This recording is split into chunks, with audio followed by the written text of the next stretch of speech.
रितेश की माँ जानकी देवी उसे बहुत प्यार करती। रितेश भी अपनी माँ को बहुत मानता। स्कूल से जैसे ही वह घर आता, माँ के गले लिपट कर उसे ढेर सारा प्यार करता। कुछ दिनों बाद जानकी की तबीयत काफ़ी बिगड़ने लगती है। डॉक्टरों ने बताया कि उसे कैंसर है। अभी रितेश चौथी कक्षा का एग्जाम दे रहा था। एक दिन स्कूल से जब वह घर लौटा तो उसकी माँ बाहर लॉन में गहरी नींद में सो रही थी। ढेर सारे लोग वहां जमा थे। रितेश माँ को जगाने की बड़ी कोशिश करता है, मगर अब भला वो कहाँ जागने वाली थी। मासूम रितेश को यह भी नहीं पता था कि उसने आज क्या खो दिया था। वक्त बीतता गया। रितेश की मासूम निगाहें माँ के लिए तरसती रहीं। रितेश का दुख पिता से नहीं देखा गया। पिता ने रितेश की माँ की कमी दूर करने के लिए दूसरी शादी करने की सोची। काफी टटोलने के बाद मनोरमा को अपनी दूसरी पत्नी बनाने का निश्चय किया। मनोरमा तलाकशुदा थी और उसकी 6 साल की बेटी भी थी। मनोरमा रितेश को बहुत प्यार करती। रितेश भी अपनी खोई माँ को पाकर बहुत खुश था। वह पिंकी के साथ खेल कूद भी खूब किया करता था। बिना माँ के बेटे रितेश के गम का एहसास रितेश के पिता को बखूबी था। शायद इसलिए वह रितेश को बहुत मानते। उसका मनोरमा के ख्याल रखने के बावजूद खुद रितेश की देख रेख में कोई कसर नहीं छोड़ते। पिता की यही एक्सेस केयर मनोरमा को चुभने लगी थी। धीरे धीरे रितेश के पिता के दिल में मनोरमा से अधिक रितेश के लिए प्यार था। यही प्रेम मनोरमा के हृदय में रितेश के लिए ईर्ष्या और नफरत पैदा करने की वजह बन गया। मनोरमा को अब रितेश फूटी आंख नहीं भाता था। उसका सारा प्यार अब पिंकी के लिए रह गया था। माँ के अंदर आए इस बदलाव से रितेश काफी दुखी रहने लगा। पिता के ना रहने पर मनोरमा रितेश को पिंकी के साथ खेलने भी नहीं देती थी। रितेश फिर भी मनोरमा को अपनी माँ ही समझता था। वो उसके लाख झटकने पर भी उसके पल्लू से ही बंद कर रहने का प्रयास करता था। तंग आकर खुद से दूर रखने के लिए मनोरमा उसे घरेलू कामों में उलझाकर रखने लगी।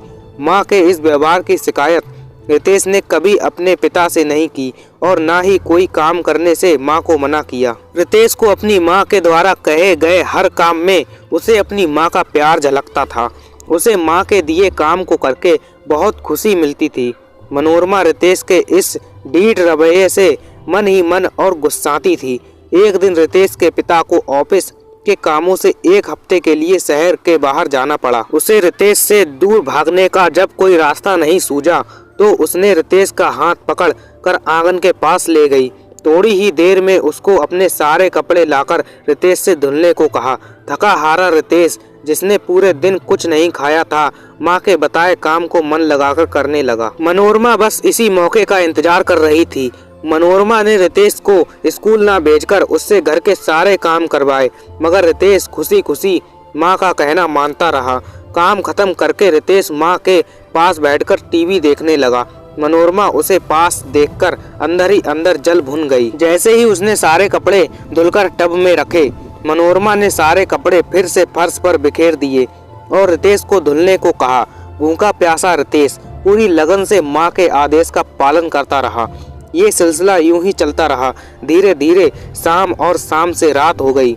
कपड़े धुलते धुलते आधी रात के बाद न जाने कब रितेश को नींद आ गई। सुबह मनोरमा ने रितेश का कान ऐंठकर उसे नींद से जगाया। मनोरमा ने रितेश से कहा, मैंने तुमको ये कपड़े धोने को कहा था और तुम आराम से सो रहे हो।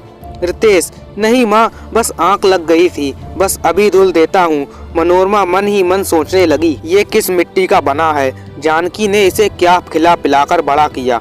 मेरे इतना परेशान करने पर भी यह मुझसे जरा भी नाराज नहीं है। माँ को परेशान देखकर रितेश कपड़े धोते हुए मनोरमा से पूछा, क्या हुआ माँ, तुम क्या सोच रही हो। मनोरमा ने आखिरकार रितेश से पूछ ही लिया। रितेश, मैं तुमसे वही कपड़े बार बार धुलवाती हूँ, पर फिर भी तुम्हें जरा भी गुस्सा नहीं आया, क्यों। रितेश, माँ, तुम्हारे कपड़ों में भी मुझे तुम ही दिखाई देती हो, फिर मुझे ये काम करने में गुस्सा कैसे आ सकता है, बोलो माँ। अपने लिए रितेश के मन में इतना प्यार जानकर मनोरमा का गला भर गया। उसने रितेश के हाथों से कपड़े फेंक उसे अपने गोद में उठा लिया।